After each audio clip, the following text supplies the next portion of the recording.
ప్రమోషన్లు ఎట్లా మరి జనరల్ కూడా అడుగుదాం ఓన్లీ దీని రిలేటెడ్ సేంద్రియ వ్యవసాయం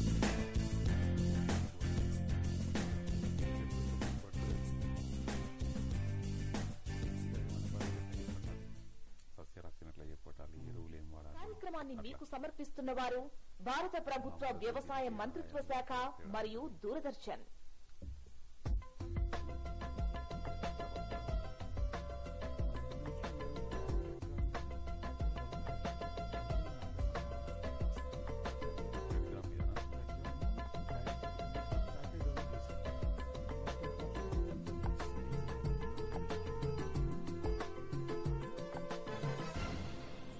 నమస్కారం.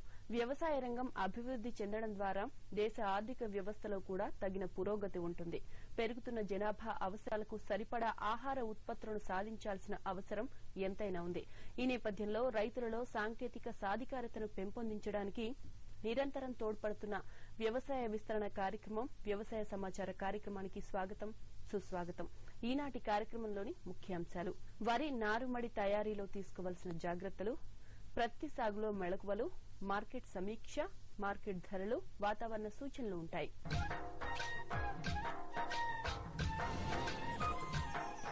వరి ప్రధానమైన ఆహార ధాన్య గింజ పంట. వరిలో అధిక దిగుబడులు సాధించాలంటే వరి నారుమడి యాజమాన్యం తప్పనిసరిగా పాటించాలి. ఈ నేపథ్యంలో వరి నారుమడిలో పాటించవలసిన ఎరువుల యాజమాన్యం, నీటి యాజమాన్యం గురించి ఇప్పుడు చూద్దాం.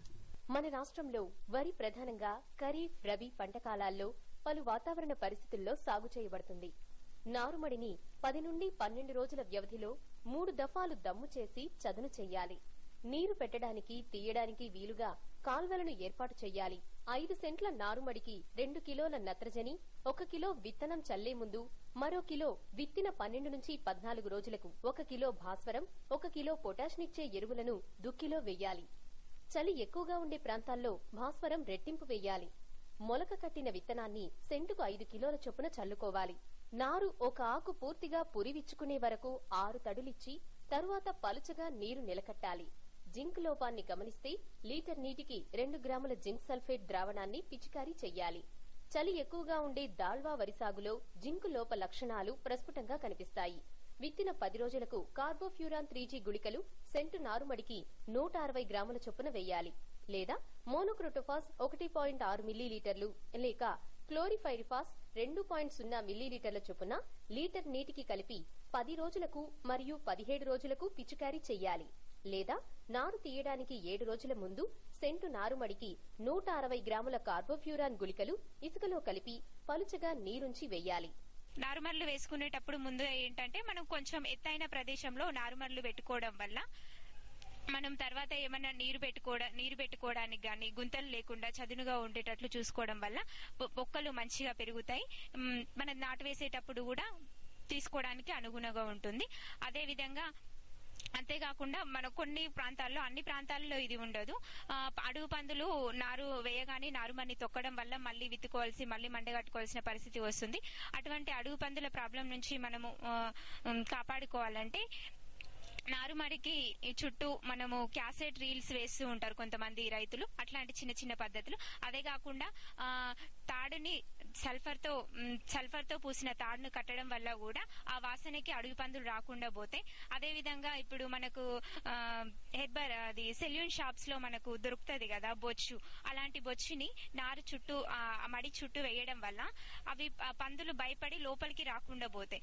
అంతే మళ్ళీ వేరే పందుల ప్రాబ్లం కూడా మనకు తగ్గుతూ ఉంటుంది. ఇట్లాంటి చిన్న చిన్న పద్ధతులు మనం వేసుకోవాలి.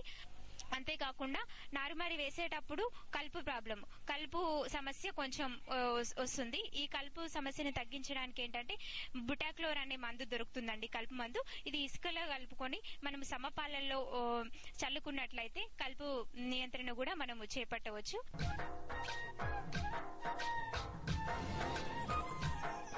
మన రాష్ట్రంలో సాగు చేయు వాణిజ్య గింజ పంటల్లో ప్రత్తి ముఖ్యమైంది. ప్రస్తుతం రాష్ట్రమంతటా బీటీ ప్రత్తిని సాగు చేస్తున్నారు. ఈ నేపథ్యంలో బీటీ ప్రత్తిలో పాటించవలసిన యాజమాన్య పద్ధతులు అయిన ఎరువుల యాజమాన్యం, కలుపు యాజమాన్యం వివరాలు ఇప్పుడు చూద్దాం. మన రాష్ట్రంలో పండించే వివిధ వాణిజ్య పంటల్లో ప్రత్తి పంట ప్రధానమైనది. ప్రస్తుతం రైతులు కాయతొలుచు పురుగులను పూర్తి స్థాయిలో తట్టుకునే బీటీ పత్తి వంగడాలను మాత్రమే ఆదరిస్తున్నారు. కాయతొలిచే పురుగులతో పాటు లద్దె పురుగులను తట్టుకునేటి బోల్గార్డ్ 2 సంకర పత్తి విత్తనాలు ప్రస్తుతం మార్కెట్లో రైతులకు అందుబాటులో ఉన్నాయి. బీటీ ప్రత్తిలో సకాలంలో సరైన సమగ్ర యాజమాన్య పద్ధతులను పాటించడం ద్వారా అధిక రాబడిని పొందవచ్చు. నల్లరేగడి భూములు, నీటిపారుదల గల సారవంతమైన ఎర్ర నేలలు ప్రత్తి సాగుకు అనువైనవి. సమస్యాత్మక భూములు, చల్కా నేలలు, మురుగునీటి, వసతి లేని నేలలు మరియు తరచుగా నీటి ఎద్దడికి గురయ్యే నేలల్లో ప్రత్తిని పండించరాదు. నల్లరేగడి నేలలో సాళ్ల మధ్య 90 నుండి 120 సెంటీమీటర్లు, మొక్కల మధ్య 45 నుండి 60 సెంటీమీటర్లు ఎడం ఉండేట్టు, ఎర్ర నేలల్లో 90 x 60 సెంటీమీటర్ల ఎడం ఉండేట్టు, నేల స్వభావం, వర్షపాతం, బీటీ, సంకర ప్రత్తి రకాన్ని బట్టి సాగు చెయ్యాలి. సుస్థిరమైన దిగుబడులకు సమగ్ర పోషక యాజమాన్యం చేపట్టాలి. పశువుల ఎరువు 1 ఎకరానికి 4 నుంచి 5 టన్నులు ఆఖరి దుక్కిలో వేసుకోవాలి. రసాయనిక ఎరువులు 1 ఎకరానికి మూల నత్రజని 48 నుంచి 60 కిలోలు, మూల భాస్వరం 24 నుంచి 30 కిలోలు, మూల పొటాషియం 24 నుంచి 30 కిలోలు వేసుకోవాలి. మొత్తం సిఫారసు చేసిన భాస్వరాన్ని ఆఖరి దుక్కిలో వేసుకోవాలి. నత్రజని, పొటాషియం ఎరువులను 3-4 దఫాలుగా విత్తిన 20 నుండి 90 రోజుల లోపల సరైన తేమ ఉన్నప్పుడు పైపాటుగా వేసుకోవాలి. ప్రతి విత్తిన వెంటనే 24 నుంచి 36 గంటల్లోపు అనగా పంట మొక్కలు మొలవక ముందు కలుపు నివారణకు ఎకరానికి పెండిమిథాలిన్ 30% ఈసీ 1.25 నుండి 1.5 లీటర్లు లేదా 200 లీటర్ల నీటిలో కలిపి వాడుకోవాలి. పత్తి విస్తీర్ణం ఈ సంవత్సరం కొంత పెరగడానికి కూడా అవకాశాలు కనిపిస్తున్నాయి. మరి మన రాష్ట్రంలో కనుక చూసుకున్నట్లయితే ఈ పత్తి సాగు అనేది ఎక్కువగా వర్షాధారంగా చల్కా భూముల్లో, ఎర్ర భూముల్లో సాగు చేస్తూ ఉన్నారు. వీటిలో కొన్ని మెలకువలు పాటించినట్లయితే రైతాంగం అధిక దిగుబడులు సాధించడానికి అవకాశం ఉంది. ఇప్పుడు కనుక చూసుకున్నట్లయితే చాలా వరకు పత్తి గింజలు పెట్టుకోవడం అనేది జరిగింది. రైతాంగం గుర్తుకుంచుకోవాల్సింది ఏంటంటే తెలంగాణ రాష్ట్రంలో పత్తిని ఈ జూలై 20 వరకు కూడా సాగు చేసుకోవడానికి అవకాశం ఉంది. కాకపోతే ఆలస్యంగా విత్తుకున్నప్పుడు ఏంటంటే ఈ మొక్కల సంఖ్యను పెంచుకొని, అంటే సాలకు దూరాన్ని తగ్గించుకొని కానీ లేదా మొక్కలకు మధ్య దూరాన్ని తగ్గించుకొని కానీ ఈ మొక్కల సంఖ్యను పెంచుకోవాల్సిన అవసరం ఉంటుంది. అదేవిధంగా ఈ బీటీ పత్తి వచ్చిన తర్వాత ఈ కాయదొల్చే పురుగుల సమస్య తక్కువగా ఉన్నప్పటికీ రసం పీల్చే పురుగుల సమస్య అనేది ఎక్కువగా ఉంటుంది. కాబట్టి దానికి అనుకూలంగా పంటను ఎప్పటికప్పుడు గమనించుకొని ఈ కాండానికి మన్పూత చేసుకోవడం కానీ లేదా రోలింగ్ స్టెమ్ అప్లికేటర్ ద్వారా మోనోక్రోటోఫాస్ కానీ ఇమిడాక్లోపిడ్తో కానీ ఈ స్టెమ్ అప్లికేషన్ చేసుకోవడం ద్వారా కూడా మొదటి దశలో ఆశించేటువంటి రసం పీల్చే పురుగులను నివారణ చేసుకోవచ్చు.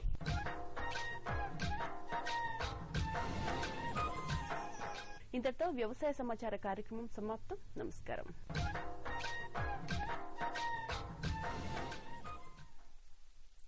తతో గోదావరీం రమ్యాం అమృతమయమైన జలరాశితో అనంత పుణ్యఫలాన్ని అందిస్తుంది పరమ పావన నది గోదావరి. తెలంగాణ రాష్ట్రంలో గోదావరి పుష్కరాలు 106 పుష్కర ఘాట్లు సిద్ధం చేసింది మన తెలంగాణ రాష్ట్ర ప్రభుత్వం. జూలై 14 నుండి 25 వరకు రండి, పుష్కర స్నానం ఆచరించండి, గోదావరి మాత అనుగ్రహం పొందండి.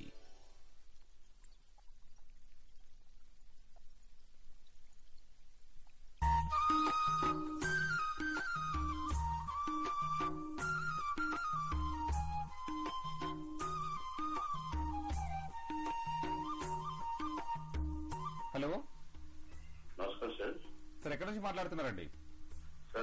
సార్ రాజు సార్, నా పేరు మహబూబ్ డిస్ట్రిక్ట్ తలసంపల్లి మండలం చదరపల్లి విలేజ్ సార్. సార్ నాకు హెచ్ఎఫ్ ఆవులు పెట్టాలనుకుంటా సార్. మా ఏరియాకి చూడే ఆవులు ఏ ఏరియాలో దొరుకుతాయో కొంచెం మాకు తెలియపరుస్తారని. అంటే పశుగ్రాసాలను సమృద్ధిగా మనం సాగు చేసుకోవడానికి అవకాశం ఉందంట.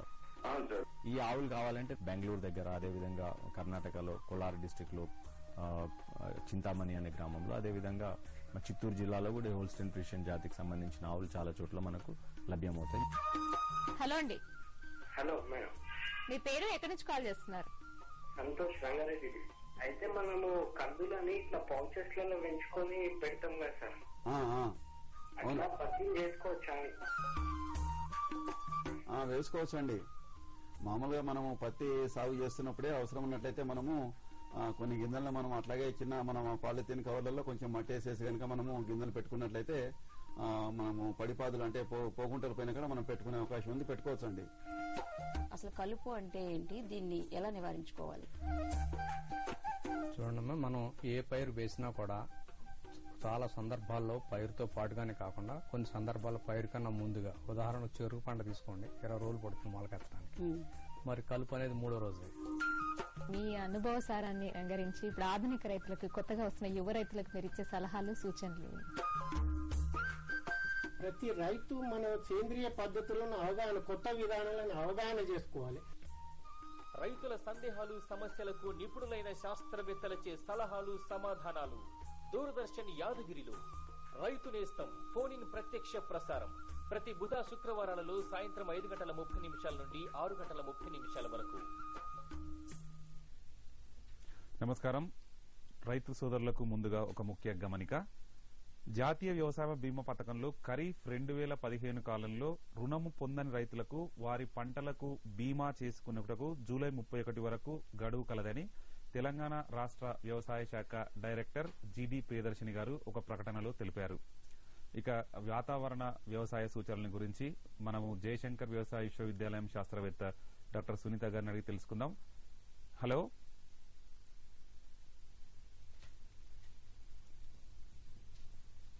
హలో నమస్కారం అండి. మేడం చెప్పండి మేడం, మన రాష్ట్రంలో ప్రత్యేకించి ఉభయ తెలుగు రాష్ట్రాలు, ప్రత్యేకించి తెలంగాణ రాష్ట్రానికి సంబంధించి వాతావరణం వచ్చే 2-3 రోజులు ఏ విధంగా ఉండబోతున్నది? వాతావరణ కేంద్రం వారు, హైదరాబాద్ వాతావరణ కేంద్రం వారు అందించిన సమాచారం ప్రకారం రాబో 5 రోజుల్లో రాష్ట్రంలో తేలికపాటి వర్షాలు కురిసే సూచనలు ఉన్నాయండి.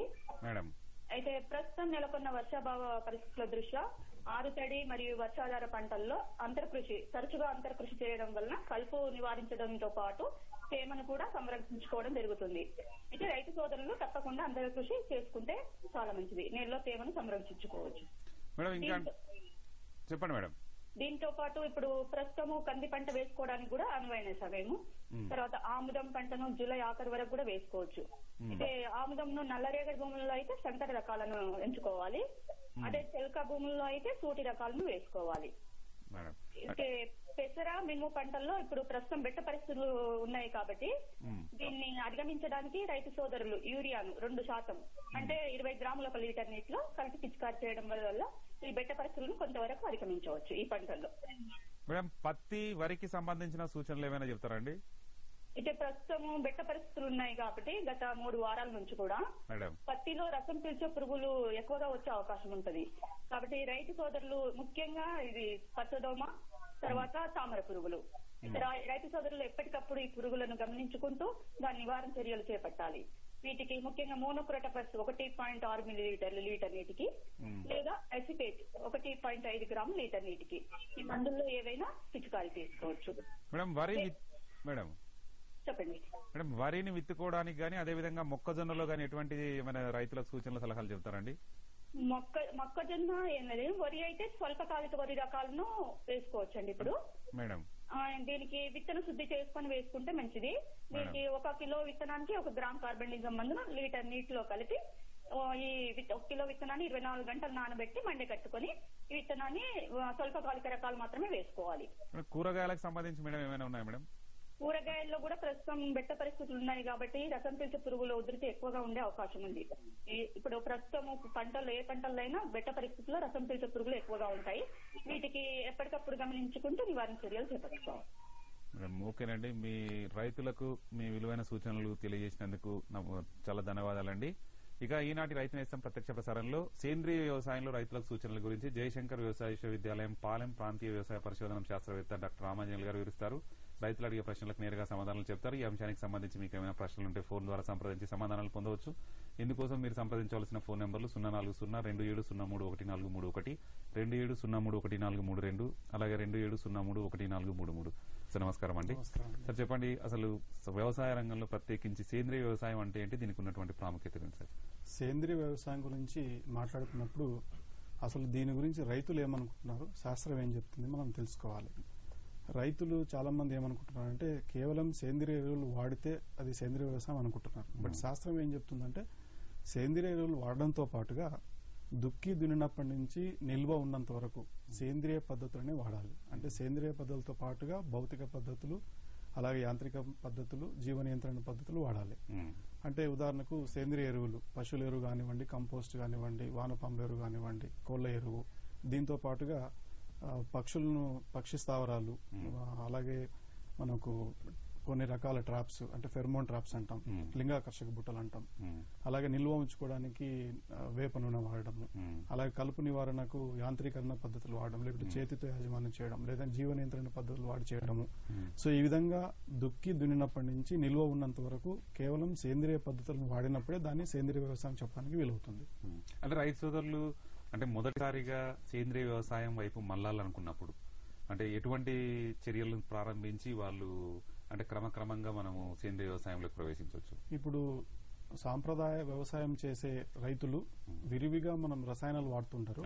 సో రసాయనిక వ్యవసాయం నుంచి సేంద్రియ వ్యవసాయానికి మారాలంటే వర్షాకాలానికి సంబంధించిన పంటలకైతే కనీసం 3 సంవత్సరాలు పడుతుంది.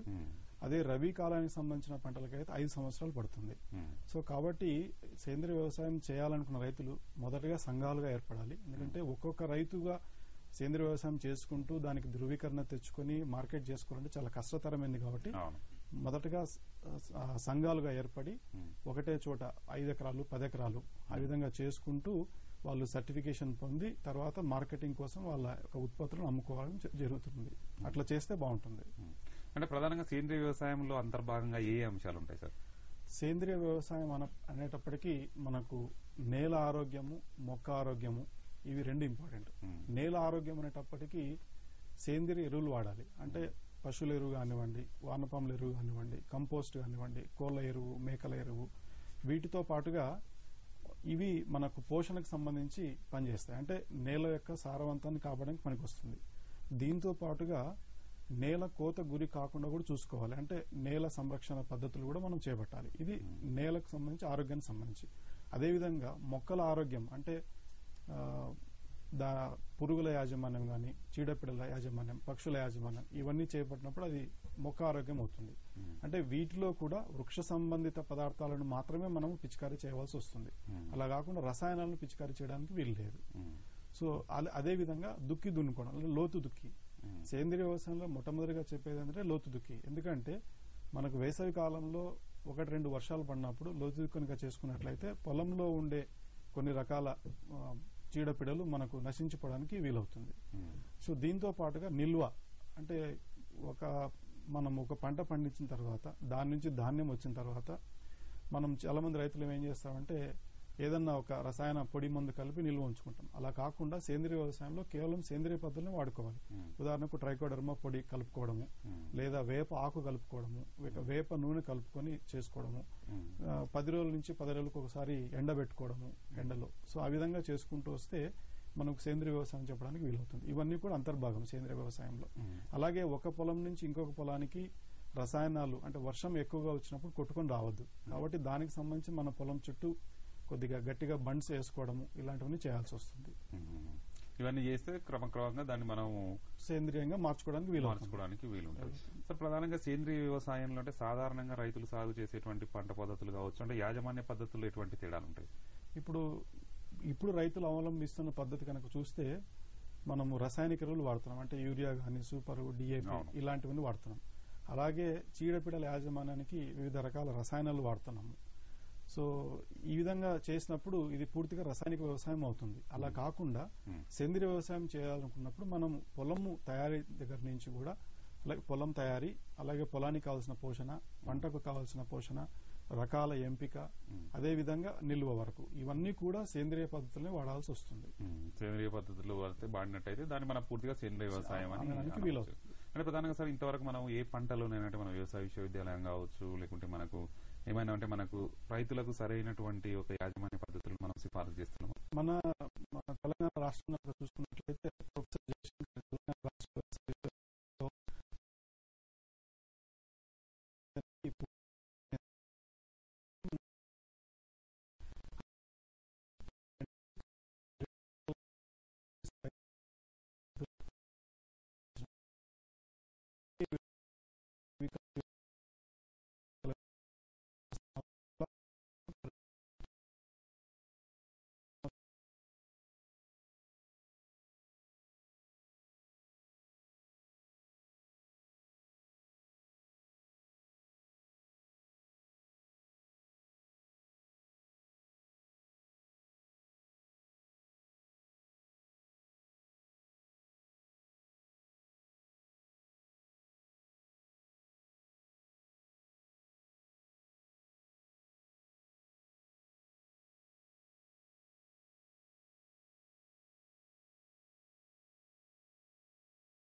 నత్రజని ఒక హెక్టార్కి వాడతాం.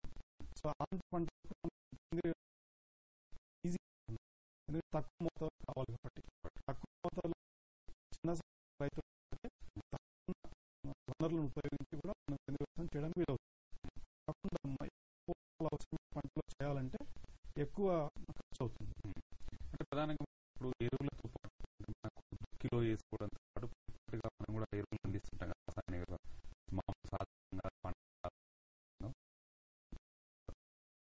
అండి.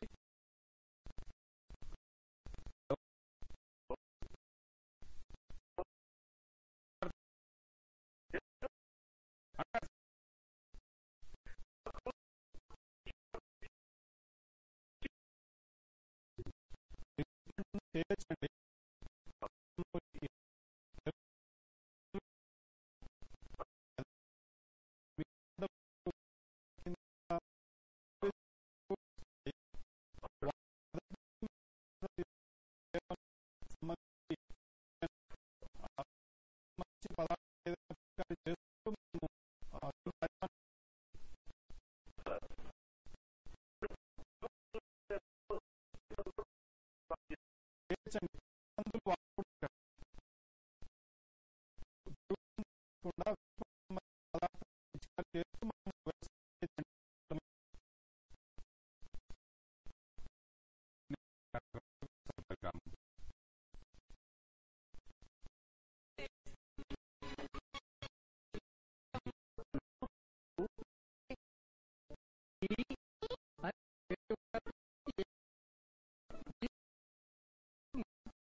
దీనిలో వ్యవసాయ యువకులు తర్వాత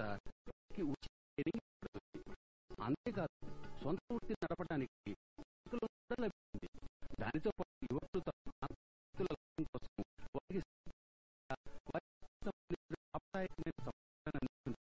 వారి లోన్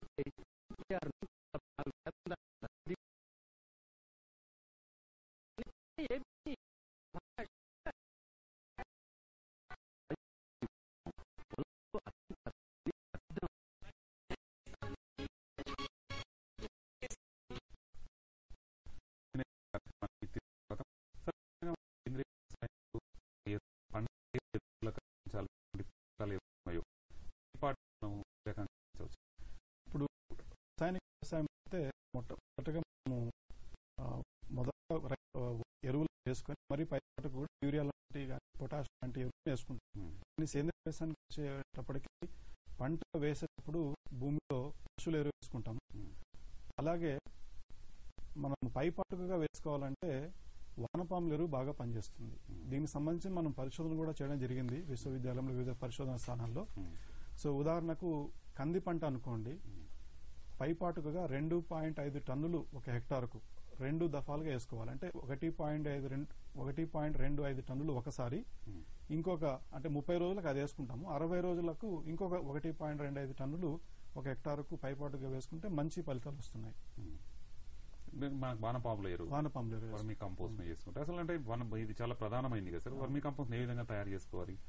వర్మీ కంపోస్ట్ తయారు చేసుకోవడానికి ముఖ్యంగా రైతులు ఏం చేయాలంటే నీడ ఉన్న ప్రాంతాన్ని ఎంపిక చేసుకోవాలి. తర్వాత 3 అడుగుల వెడల్పు, 3 అడుగుల లోతు, మనకు వీలైనంత పొడవు విధంగా చూసుకొని గోతులు తవ్వుకోవాలి. దానికి కింద భాగంలో చిన్న గులకరాళ్ళు, ఇటుక ఇట్లాంటివన్నీ వేసుకోవాలి. అంటే ఒక బెడ్ మెటీరియల్ అనమాట, బేస్ గా తయారు చేసుకుంటాం. దానిపైన ఆలస్యంగా కుళ్ళే వ్యర్థ పదార్థాలు వేసుకోవాలి. ఆ లేయర్ పైన మనము ప్రతి చదరపు మీటర్కు దాదాపుగా 5 కిలోల వానపాములను పరుచుకోవాలి. ఈ లేయర్ పైన ఇంకొక లేయర్ ఏం చేస్తామంటే త్వరగా కుళ్ళే పదార్థాలను వేసుకుంటాం. ఈ లేయర్ పైన కూడా మళ్ళీ 1 చదరపు మీటర్కు దాదాపుగా 5 కిలోల వానపాములను పరచాలి.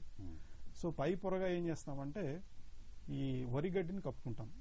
సో ఈ విధంగా వానపాముల ఎరువును, అదే మన కులిన పదార్థాలను వానపాములను పేర్చుకుంటూ పైన వరిగడ్డిని కప్పిన తర్వాత ప్రతిరోజు కూడా పొద్దున ఒకసారి, సాయంత్రం ఒకసారి నీరు పోసుకుంటూ ఉండాలి. ఆ విధంగా చేస్తే వానపాములు ఆ యొక్క వ్యర్థ పదార్థాలను కుల్లింపజేస్తూ వానపాములను తయారు చేస్తుంది. అయితే ఇక్కడ ఒక విషయం గమనించాల్సింది ఏంటంటే వానపాములు ఏ రకాలంటే ఆ రకాలు వాడుకోవడానికి లేదు. ఎందుకంటే కొన్ని రకాల వానపాములు బొరియలు చేసుకుంటూ లోపలికి వెళ్ళిపోతాయి. అటువంటి వానపాముల వల్ల మనకు ఉపయోగం ఉండదు. కాబట్టి ఐసీనియా ఫోర్టిడా, పెరియోనిక్స్ ఇలాంటి వానపాములు మాత్రమే వాడుకోవాలి. ఎక్కడ దొరుకుతాయి సార్ మనకు? ఇవి మనకు హైదరాబాద్ లో ఈ మార్కెట్ యార్డ్ లో దొరుకుతాయి. దీనికి సంబంధించి సుబ్బారెడ్డి అని ఒక రైతు ఉన్నాడు. ఆయన వానపాముల హ్యాచరీస్ ఉన్నాయి, వానపాములు ఎరువు తయారు చేసుకుంటున్నారు. అదే విధంగా మనకు కొత్తకోట దగ్గర అంటే వివిధ ప్రాంతాల్లో మనకు వర్మీ షెడ్స్ అని ఉన్నాయి. దీంట్లో వానపాములు తయారు చేస్తారు, అలాగే వానపాముల ఎరువు కూడా తయారు చేస్తారు. కాబట్టి రైతు సోదరులకు మనకు అందుబాటులోనే ఉంటాయి. ప్రధానంగా దీంతో పాటుగా వర్మీ కంపోస్ట్ తో పాటుగా మనకు వేరే అంటే మనకు కోళ్ళ ఎరువు ఉన్నది, అటువంటి వాటిని కూడా మనం ఏ రకంగా ఉపయోగించుకోవచ్చు సార్? కోళ్ళ ఎరువు మనకు తెలంగాణ ప్రాంతంలో ఏంటంటే చాలా చోట్ల మనకు కోళ్ళ పరిశ్రమ ఉంది, పౌల్ట్రీ షెడ్స్ ఉన్నాయి. కాబట్టి కోళ్ళ ఎరువు కూడా విరివిగా దొరుకుతుంది. కోళ్ళ ఎరువులో ఇంకొక మనకు లాభం ఏంటంటే పశువుల ఎరువుతో పోలిస్తే దాదాపు 6 నుంచి 7 రెట్లు ఎక్కువ మోతాదులో పోషకాలు ఉంటాయి.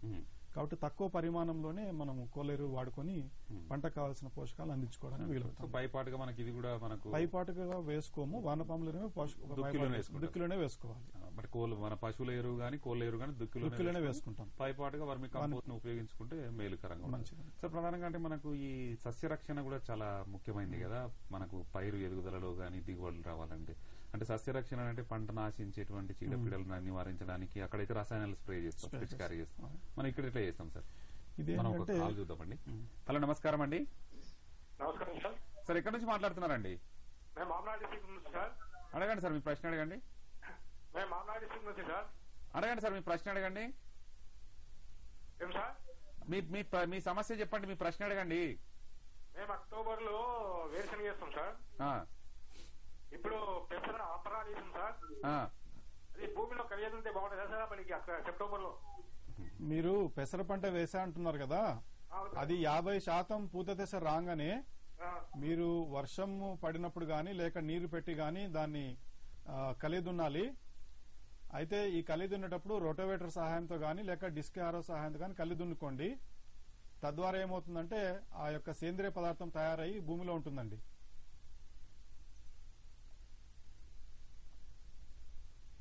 రైతు నేస్తం కార్యక్రమంలో ఇప్పుడు స్వల్ప విరామం.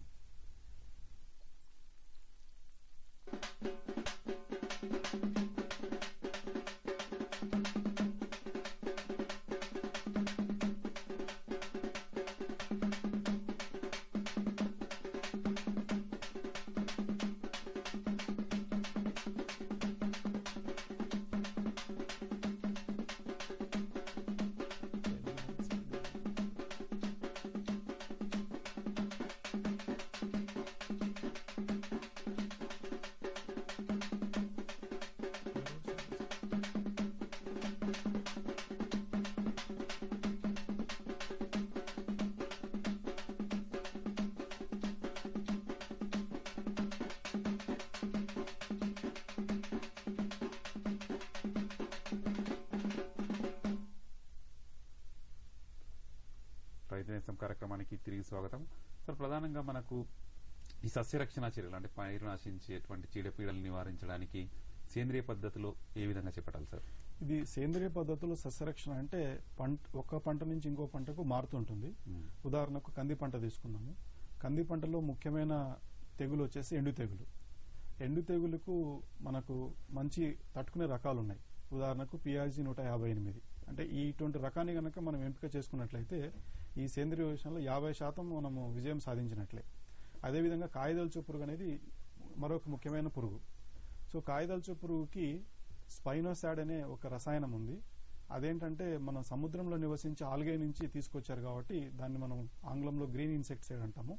సో ఈ యొక్క రసాయనాన్ని మన సేంద్రియ వ్యవసాయంలో అలో చేశారు. కాబట్టి స్పైనోసాడ్ 1 లీటర్ నీటికి 0.3 మిల్లీలీటర్లు కనుక పిచికారీ చేసుకున్నట్టయితే సమర్థవంతంగా ఆ పురుగును నివారించడానికి వీలవుతుంది.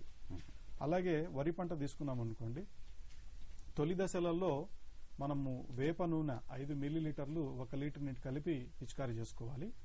అదేవిధంగా ట్రైకోగ్రామా కార్డ్స్ అని దొరుకుతాయి. ఇవి పంటలో మనము ఆకుకు కింది భాగంలో ట్రైకోగ్రామా కార్డ్స్ ని కనుక కట్ చేసి పెట్టినట్లయితే కాండం తొలచు పురుగు కానివ్వండి మిగతా పురుగుల నివారణకు బాగా ఉపయోగపడుతుంది. సో ఈ విధంగా చేసుకుంటూ మనము ముందుకెళ్ళాలి. అదేవిధంగా ఈ యొక్క వరి పంటలో ప్రతి కొన్ని మీటర్లకు గాను ఖాళీ బాటలు తయారు చేసుకోవాలి. ఈ విధంగా చేస్తే ఏమవుతుందంటే గాలి ప్రసరణ బాగా జరిగి మనకు యొక్క రసం పీల్చే పురుగుల యొక్క ఉధృతి అనేది తగ్గిపోవడానికి ఆస్కారం ఉంది. సో ఈ విధంగా మనం సస్యరక్షణ చర్యలను ముందు జాగ్రత్తగానే చేపడుతూ ముందుకు వెళ్లాల్సిన అవసరం ఉంది. చేపడితే మనం సమర్థవంతంగా నివారించుకోవడంతో పాటు సేంద్రియ వ్యవసాయం కూడా మనకు పాటించినట్టు అవుతుంది. సార్, ప్రధానంగా సేంద్రియ వ్యవసాయంలో అంటే రసాయనాలు వాడేటువంటి వ్యవసాయంలో అంటే పోషకాలను మనం రసాయన రూపంలో అందించినప్పుడు దిగుబడులు ఎక్కువ వస్తున్నటువంటిది ఉన్నది కదా. మరి సేంద్రియ వ్యవసాయంలో దిగుబడులకు సంబంధించిన సమాచారం ఏ విధంగా ఉంటుంది? దీనికి సంబంధించి పరిశోధన మన భారతదేశంలో కానివ్వండి మన రాష్ట్రంలో కానీ విరివిగా జరిగింది. అందరూ పరిశోధనలో తేలింది ఏంటంటే మొదటి 2-3 సంవత్సరాల్లో దిగుబడులు అనేవి తగ్గిపోతాయి. తర్వాత ఎప్పుడైతే సేంద్రియ పదార్థం బాగా అభివృద్ధి చెందుతుందో పొలంలో తర్వాత దిగుబడులు పెరగడానికి అవకాశం ఉందని చెప్తున్నారు. అలా కాకుండా ఇంకొక అనుభవం ఏంటంటే మనము ఎంపిక చేసుకున్న పొలము పూర్తిగా వర్జిన్ ల్యాండ్ అంటే మనం ఆ పొలంలో ఇంతకుముందు వ్యవసాయం చేయకుండా చాలా సంవత్సరాలు బీడుగా పెట్టి ఉండి అటువంటి పొలాలను కనుక మనము ప్రారంభించినట్లయితే సేంద్రియ వ్యవసాయం కోసం అన్ని జాగ్రత్తలు తీసుకున్నట్లయితే మొదటి సంవత్సరం నుంచి కూడా కొన్ని సందర్భాల్లో మాత్రమే మంచి దిగుబడులు ఆశించడానికి రావడానికి కూడా ఆస్కారం ఉంది. బట్ ఓవరాల్ గా ఏంటంటే పరిశోధనలు తెలియదంటే మొదటి 2 సంవత్సరాలు దిగుబడులు తగ్గుతాయి. తర్వాత క్రమేణా దిగుబడులు పెరిగి ఒక 5-6 సంవత్సరాల తర్వాత రసాయనిక వ్యవసాయంలో ఎలాంటి దిగుబడులు వస్తున్నాయో అలాంటి దశకు మనం చేరుతాము అనేది తేలుతుంది. కాబట్టి మనకు దిగుబడులకు సంబంధించి కూడా రైతులకు లాభసాటిగానే ఉంటుంది. తొలి దశల్లో లాభసాటిగా ఉండదు, క్రమక్రమంగా మనం పూర్తిగా మారిన తర్వాత లాభసాటిగా రావడానికి ఆస్కారం ఉంది. ఇంకోటి ఏంటంటే మార్కెట్ లో ధర కూడా బాగుండాలి, అప్పుడే లాభదాయకం అవుతుంది. సార్, ప్రధానంగా అంటే మనకి ఈ సేంద్రియ వ్యవసాయాన్ని అంటే ధృవీకరించేటువంటి సర్టిఫికేషన్ అంటాం కదా, మనం ఎట్లా ధృవీకరించాలి, తర్వాత దాన్ని ధృవీకరించేటువంటి అంతకంటే ముందు ఒక కాల్ చూద్దామండి. హలో, నమస్కారం అండి. నమస్కారం అండి. నమస్కారం సార్, మేము చిత్తూరు జిల్లా మదనపల్లి నుంచి సార్. అడగండి సార్, మీ ప్రశ్న అడగండి. సార్, మేము అక్టోబర్ లో పత్తి పంట వేస్తాం సార్, ఇక్కడ క్రాసింగ్ సీడ్ అని.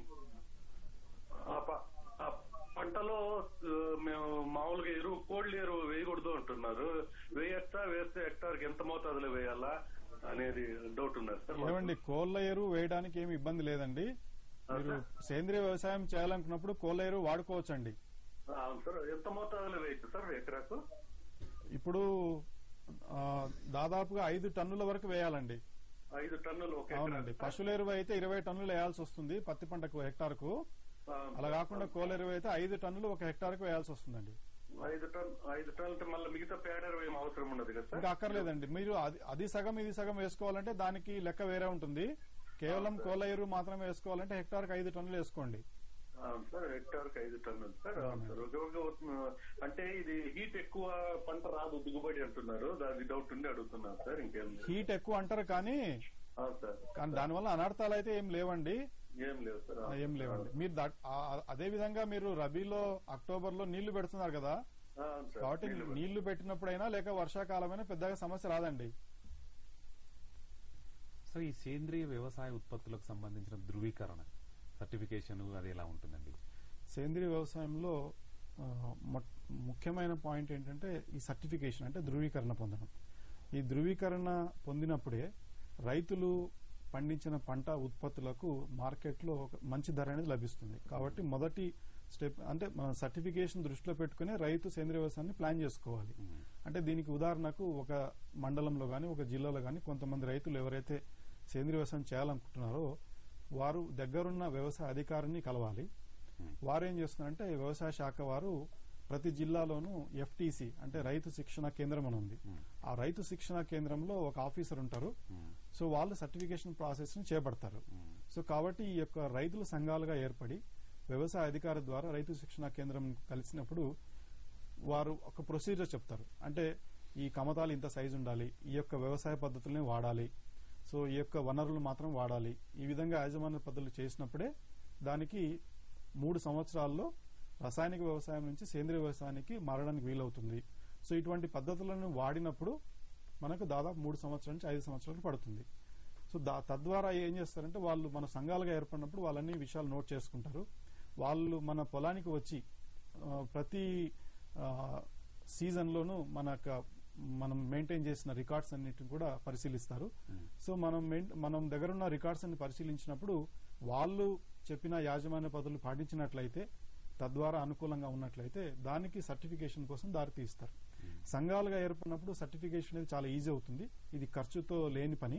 అదే ఒక్కొక్క మనిషి గనక ఎవరంతకు వారు గనక సర్టిఫికేషన్ చేసుకోవాలంటే ఎకరానికి 50,000 ఖర్చు అవుతుంది. అలా కాకుండా సంఘాలుగా ఏర్పడినప్పుడు మాత్రమే ఇది ప్రాసెస్ ఈజీగా ఉంటుంది. ప్లస్ వాళ్ళు సంబంధించిన ఉత్పత్తులకు కూడా మార్కెట్లో కలెక్టివ్ గా ఒక బార్గెనింగ్ పవర్, అంటే వాళ్ళు అందరూ కలిసి మనకు ఇంత రేట్ ఉండాలి అని నిర్ణయించడానికి వీలవుతుంది. సార్ ప్రధానంగా మనకు కాల్ చూద్దామండి. హలో, నమస్కారం అండి. నమస్కారం అండి. ఎక్కడి నుంచి మాట్లాడుతున్నారు సార్? మేము విజయనగరం జిల్లా. అడగండి సార్, మీ ప్రశ్న అడగండి. ఏం లేదండి, ఇప్పుడు మన సేంద్రీయ వ్యవసాయం చేయమని చెప్తున్నారండి. అదే పాలేకర గారు ఏమంటున్నారంటే ఈ సేంద్రీయ వ్యవసాయం శుద్ధ దండగా ఒక ఆవుతో 30 ఎకరాలు సాగు చేసుకోవచ్చు, గోమూత్రం పేడతోటి. దానివల్ల మేము రైతు ఏమైనా ఎసులుబాటు ఏమైనా ఉంటుందా, దానివల్ల ఉపయోగం ఏమైనా ఉంటుందా దాని గురించి? ఏమండి, పాలేకర వ్యవసాయం సంబంధించి మేము కొంతమంది రైతులతో టచ్ లో ఉన్నాము. రైతులు చెప్పేదాన్ని బట్టి ఏంటంటే వాళ్ళు పాలేకర్ చెప్పిన ప్రకారం చేస్తున్నారు. కొంతమంది రైతులకైతే మంచి లాభాలే కనపడుతున్నాయి. అయితే ఆ యొక్క గోమూత్రము, ఆవు పేడ ఇవన్నీ ఉన్నాయి కదా, పాలు, పెరుగు, నెయ్యి, ఇవన్నీ కూడా ఈ సంవత్సరం మా వ్యవసాయ విశ్వవిద్యాలయంలో దాన్ని ఒక డెమో ప్లాట్ గా చూసి పరిశీలిస్తున్నారు. దీనికి సంబంధించి పరిశోధన ఫలితాలు వెల్లడించిన తర్వాతనే మేము క్లియర్ గా చెప్పగలమండి. 1 నుంచి 2 సంవత్సరాల వ్యవధి పడుతుంది. ఇది వ్యవసాయ విశ్వవిద్యాలయం పరిశీలనలో ఉందండి. రైతు నేస్తం కార్యక్రమంలో ఇప్పుడు మరో స్వల్ప విరామం. తతో గోదావరీం రమ్యాం. అమృతమయమైన జలరాశితో అనంత పుణ్యఫలాన్ని అందిస్తుంది పరమ పావన నది గోదావరి. తెలంగాణ రాష్ట్రంలో గోదావరి పుష్కరాలు 106 పుష్కర ఘాట్లు సిద్ధం చేసింది మన తెలంగాణ రాష్ట్ర ప్రభుత్వం. జూలై 14 నుండి 25 వరకు రండి, పుష్కర స్నానం ఆచరించండి, గోదావరి మాత అనుగ్రహం పొందండి. పచ్చి రొట్టె పంటలు ఎప్పుడు వేసుకోవాలి, ఏం రకాలు? రైతు నేస్తం కార్యక్రమానికి తిరిగి స్వాగతం. సార్ ప్రధానంగా మనకు ఈ సేంద్రియ వ్యవసాయంలో అంటే ఈ పచ్చి రొట్టె పైర్ల యొక్క సాగు గానీ లేకుంటే అది ఏ విధంగా తోడ్పడుతుందండి? మనకు సేంద్రియ వ్యవసాయంలో ఈ యొక్క సేంద్రియ ఎరువులతో పాటుగా పచ్చి రొట్టె పంటలు కూడా చాలా అవసరం. ఎందుకంటే నానాటికి పశు సంపద అనేది తగ్గిపోతుంది, అదేవిధంగా యాంత్రీకరణ పెరుగుతుంది.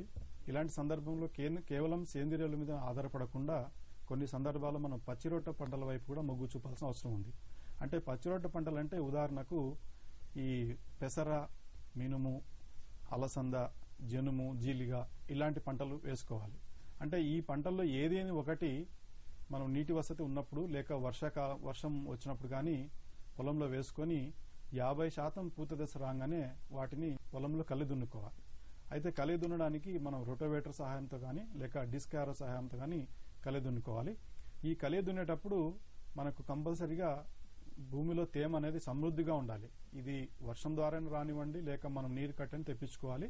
సో తేమ సమక్షంలో 50% పూత దశ ఉన్నప్పుడు మనం పొలంలో గనక కలి దున్నినట్లయితే దాదాపుగా 25% వరకు నత్రజనిని మనము రసాయనిక ఎరువుల్లో రూపంలో వాడేదాన్ని తగ్గించుకోవచ్చు. అంటే ఇది తక్కువ ఖర్చుతో కూడుకున్న పని.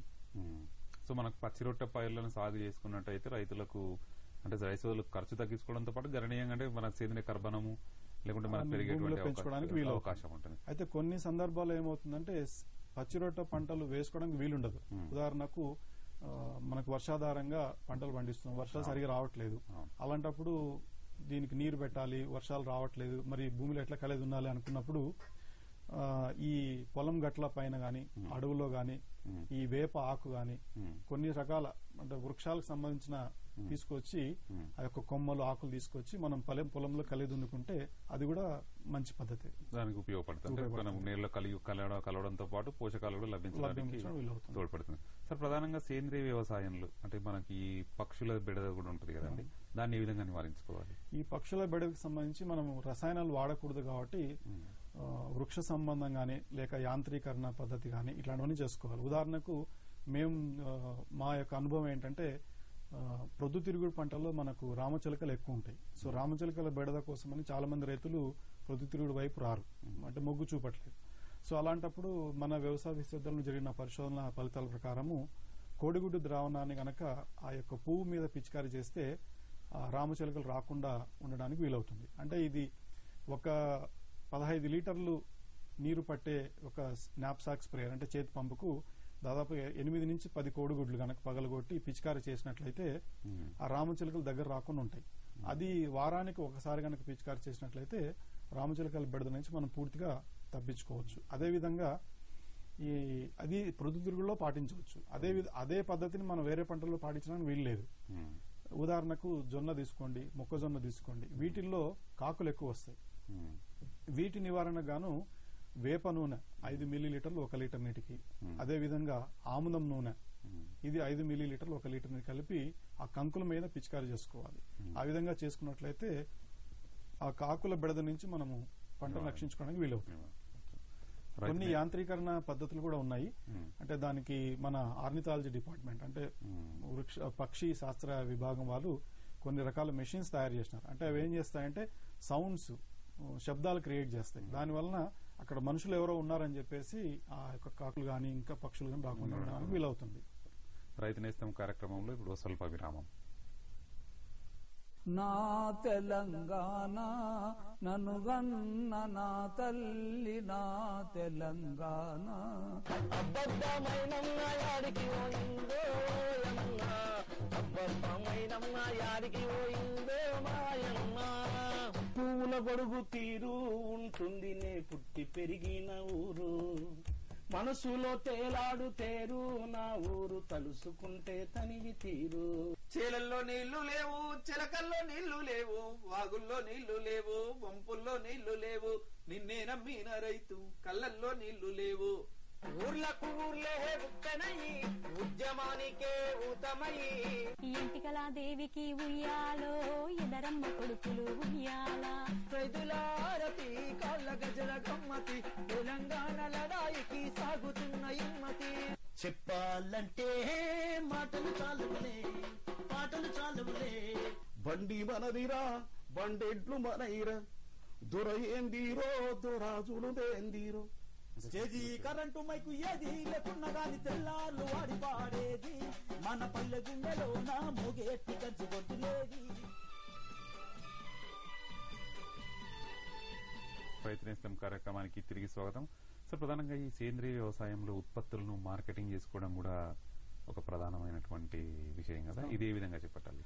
ఇప్పుడు ఉత్పత్తులకు మంచి డిమాండ్ ఉండాలి, మంచి రేట్ రావాలి అనుకున్నప్పుడు కంపల్సరీగా రైతులు సంఘాలుగా ఏర్పడి వ్యవసాయ యాజమాన్య పద్ధతులను పాటించి ఉత్పత్తులను తీసుకొని కామన్ మార్కెట్ ఒకటి ఏర్పాటు చేసుకోవాలి.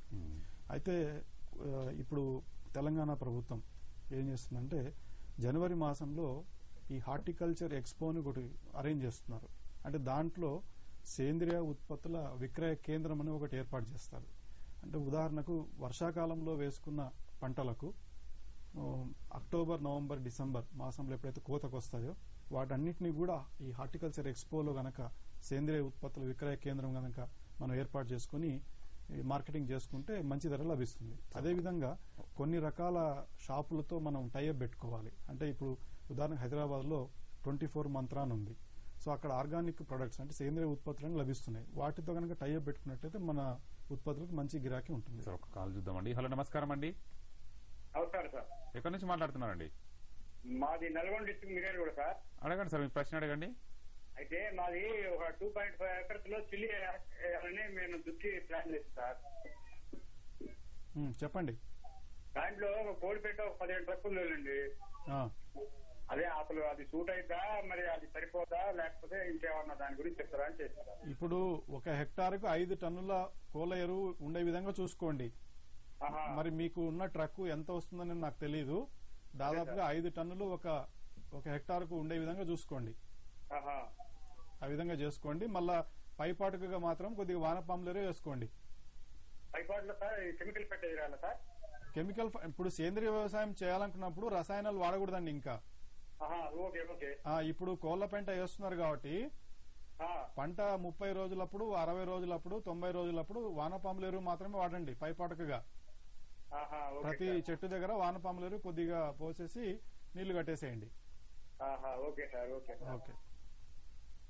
సార్, మనకు పంటల సాగులో ఈ కలుపు సమస్యను ఏ విధంగా అధిగమించాలి సార్ సేంద్రీయ వ్యవసాయం? ఇప్పుడు సేంద్రీయ వ్యవసాయం అనేటప్పటికీ మనము ఈ యొక్క హెర్బిసైడ్స్ అంటే కలుపు మందులు వాడడానికి వీల్లేదు.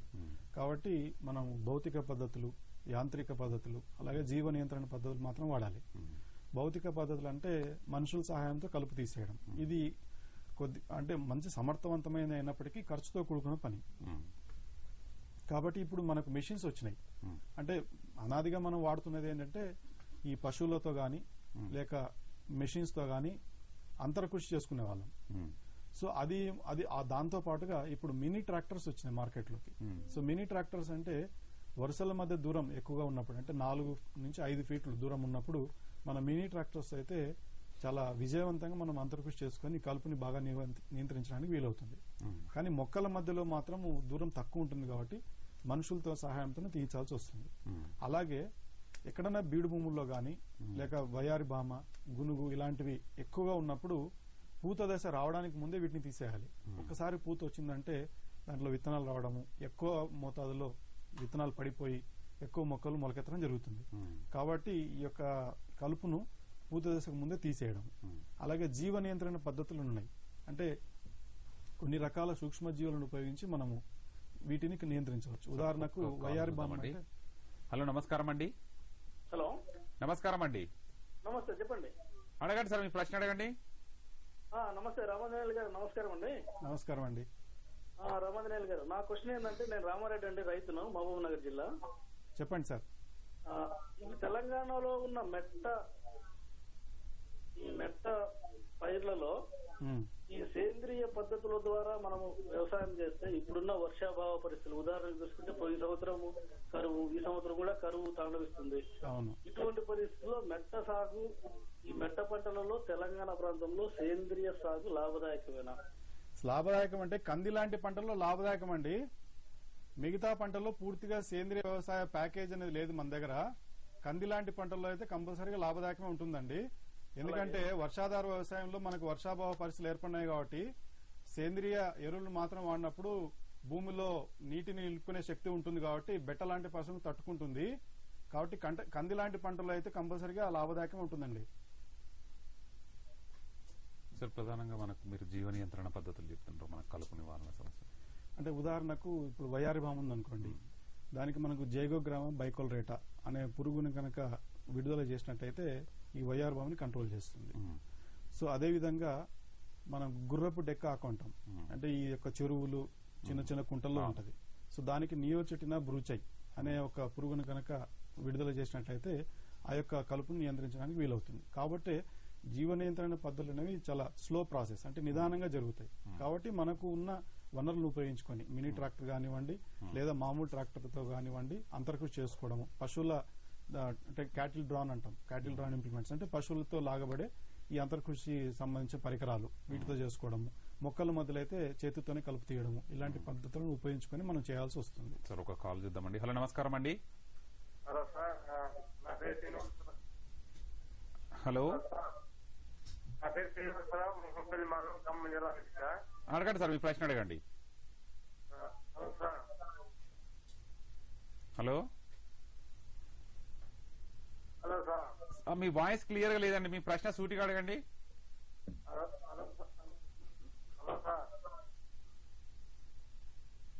హలో సార్, ప్రధానంగా మనకు కలుపుల సమస్యలు, మనం జీవ నియంత్రణ పద్ధతుల గురించి వివరిస్తున్నారు సార్. అదే జీవ నియంత్రణ పద్ధతిలో అన్ని రకాల కలుపు మొక్కలకు మనకు సొల్యూషన్ ఉండదు. కానీ ఏవైతే మేజర్ అనుకుంటాం అంటే మంచి ఎక్కువ సమస్యాత్మకమైన కలుపు అనుకున్నప్పుడు, అంటే వయారి బామ లాంటి దానికి కానీ గుర్రపు డెక్క కానీ ఇటువంటి వాటికి మంచి పరిశోధన జరిగింది, మంచి యొక్క ఫలితాలు కూడా బాగున్నాయి. అంటే ప్రధానంగా సార్, మనం తొలిసారిగా రైతు సోదరులు సాధారణ వ్యవసాయం నుంచి సేంద్రియ వ్యవసాయం వైపు మళ్లాలనుకునేటువంటి రైతు సోదరులకు మీరు ఇచ్చే సూచనలు ఏంటి సార్? అంటే వాళ్ళు అన్ని విషయాలను దృష్టిలో పెట్టుకోవాలి. అంటే ఈ యొక్క పంటలో సేంద్రియ వ్యవసాయ ప్యాకేజ్ అనేది కంపల్సరీగా వాళ్ళు అనుసరించాల్సిన అవసరం ఉంది. కాబట్టి తర్వాత పొలము ఎంచుకునేటప్పుడు సేంద్రియ వ్యవసాయం పాటించే పొలము కొద్దిగా పైన ఉండే విధంగా చూసుకోవాలి. ఒకవేళ కింది భాగంలో అంటే ఏట వాళ్ళకి దిగువ భాగంలో ఉందనుకోండి, పైన రసాయనిక వ్యవసాయం చేస్తున్నారు అనుకోండి, దానికి సంబంధించిన నీళ్లు కానివ్వండి, స్ప్రే చేసి పిచికారీ చేసినప్పుడు ఆ మందులు రావడం కానీ ఇలాంటివన్నీ జరుగుతుంటాయి. తర్వాత మన పొలం చుట్టూ బండింగ్ అనేది జరగాలి. అలాంటప్పుడే మనకు పైనుంచి కింది వరకు నేల కోత గురైనా దీనిలోకి రాకుండా ఉండడము, నీరు రాకుండా పోవడము, అదేవిధంగా పిచికారీ చేసినప్పుడు ఆ రసాయనాలు దీని మీద రాకుండా పోవడము, అలాంటివన్నీ జాగ్రత్తలు తీసుకుంటే మంచిదండి. తర్వాత సేంద్రియ వ్యవసాయం చేయాలంటే చాలా ఓపిక కావాలి. తొలి దశల్లో నష్టం వస్తుంది, అంటే దిగుబడులు తక్కువగా ఉంటాయి, మనకు మార్కెటింగ్ ఎక్కడ చేసుకోవాలో తెలియదు. కాబట్టి అన్ని విషయాలను మనం సేకరించుకొని ఈ యొక్క సేంద్రియ వ్యవసాయానికి మనం దిగితే బాగుంటుందండి. సార్, ప్రధానంగా మనకు ఈ సేంద్రియ వ్యవసాయంలో ముఖ్యంగా అంటే ఈ ఆదాయ వ్యయాలు ఏ విధంగా ఉంటాయి సార్? అంటే మనకు ఖర్చు ఎంత వస్తుంది, అదేవిధంగా మనకు ఆదాయం ఎంత వస్తుంది? దాదాపు ఎకరానికి 5,000 రూపాయలు అదనపు ఖర్చు వస్తుందండి సేంద్రియ వ్యవసాయం చేసినప్పుడు తొలి దశల్లో. అది స్లోగా మనము నిదానంగా 3-4 సంవత్సరాలు వెళ్లేటప్పటికీ రసాయనిక వ్యవసాయంతో దాదాపుగా సమానంగా రావచ్చు. తొలి దశలో ఖర్చు ఎక్కువ ఉంటుంది, దిగుబడులు తక్కువ వస్తాయి. అలా క్రమక్రమేణా మనం ఖర్చు తగ్గించుకోవడానికి వీలవుతుంది. అయితే సేంద్రియ వ్యవసాయం చేయాలనుకున్న రైతులు బయట నుంచి సేంద్రియాలను తీసుకొచ్చి అంటే కొనుక్కొని వచ్చి వేసుకోవాలి అని అనుకోకుండా సొంతంగానే మనము సేంద్రియాలను తయారు చేసుకుంటే ఖర్చు అనేది తగ్గించుకోవడానికి వీలవుతుందండి. అంటే దీనికి సార్ ప్రభుత్వ సహకారం ఏ విధంగా ఉంది సార్? అంటే పథకాలు కానీ ప్రత్యేకించి వర్మి కంపోస్ట్ కానీ వీటికి సంబంధించి రాష్ట్ర ప్రభుత్వం ఏం చేస్తుందంటే 3-4 రకాల పథకాలు ప్రవేశపెట్టింది. వీటన్నిటి కూడా రాయితీ ఉంది. ఉదాహరణకు పశుక్రాంతి పథకం అనుకున్నాము. పశుక్రాంతి పథకంలో పశువుల మనకు పశు సంపద తగ్గిపోతుంది కాబట్టి పశువులను పెంచుకోవాలి, తద్వారా సేంద్రియాలను తీసుకోవాలి. దీనికి 50% రాయితీ ఉంది. అలాగే జనుము జీలుగా విత్తనాలను సబ్సిడీ రూపంలో అందిస్తున్నారు మనకు ప్రతి ఖరీఫ్ సీజన్ కి ముందర. సో ఆ విధంగా కూడా మనకు పచ్చిరొట్ట పంటలు వేసుకోవడానికి వీలవుతుంది. ఇదే విధంగా వర్మీ కంపోస్ట్ షెడ్స్, దీని కూడా ఒక 20,000 ఖర్చు అవుతుంది అనుకోండి, 10,000 వరకు రాయితీ వస్తుంది. అంటే ఆ విధంగా కూడా మనకు వర్మీ కంపోస్ట్ తయారు చేసుకుని అంటే సొంత వనరులను ఉపయోగించుకుని వర్మీ కంపోస్ట్ తయారు చేసుకుని మేలు చేయడానికి వీలవుతుంది. సేంద్రియ వ్యవసాయంలో రైతుల సూచనలు చక్కగా వివరించారు. నమస్కారం అండి. ఈ అంశానికి సంబంధించి అదనపు సమాచారం కోసం శాస్త్రవేత్తను సంప్రదించవచ్చు. ఇందుకోసం మీరు సంప్రదించవలసిన చిరునామా డాక్టర్ ఏవి రామాంజనేయులు, శాస్త్రవేత్త, ప్రాంతీయ వ్యవసాయ పరిశోధన స్థానం, పాలెం, మహబూబ్నగర్. అలాగే ఫోన్ ద్వారా అయితే 9441312264 అనే నెంబర్కి ఫోన్ చేసి అదనపు సమాచారాన్ని పొందవచ్చు. ఈ కార్యక్రమం ఇంతటితో సమాప్తం. తిరిగి మరో రైతు నేస్తం ప్రత్యక్ష ప్రసారంలో కలుసుకుందాం. అంతవరకు సెలవు. నమస్కారం.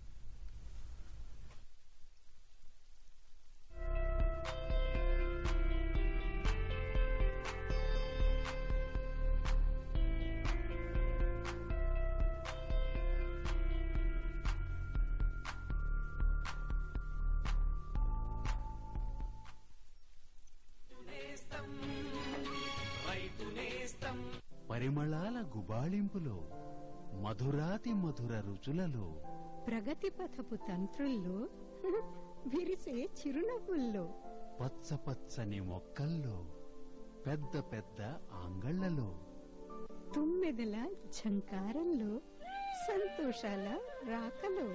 ఎన్హెచ్ఎం ఉద్యానవన మిషన్.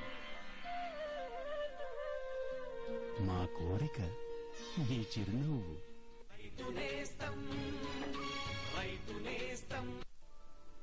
ఈ రోజు వసూలు చేసుకునే వెళ్తాను. రాజలింగం, ఓ రాజలింగం. ఆయన స్కూల్ కు వెళ్లారండి. ఏంటి స్కూల్ కా? బాగుందమ్మా, సాకులు నువ్వు బాగానే చెప్తావు. అవునండి, నేను స్కూలుకే వెళ్లాను. Farm school. అక్కడ రైతులకు పొలాల్లో దిగుబడి ఎలా పెంచుకోవాలో నేర్పుతారు. అంటే మట్టిని బట్టి సరైన ఎరువు, మంచి విత్తనాలు, ఇంకా అవసరాన్ని బట్టి వాడవలసిన కీటకనాశనులు. దానివల్ల తక్కువ పెట్టుబడితో అధిక లాభం. ఇదిగోండి మీ డబ్బు. దీంతో మీ బాకీ పూర్తిగా చెల్లు.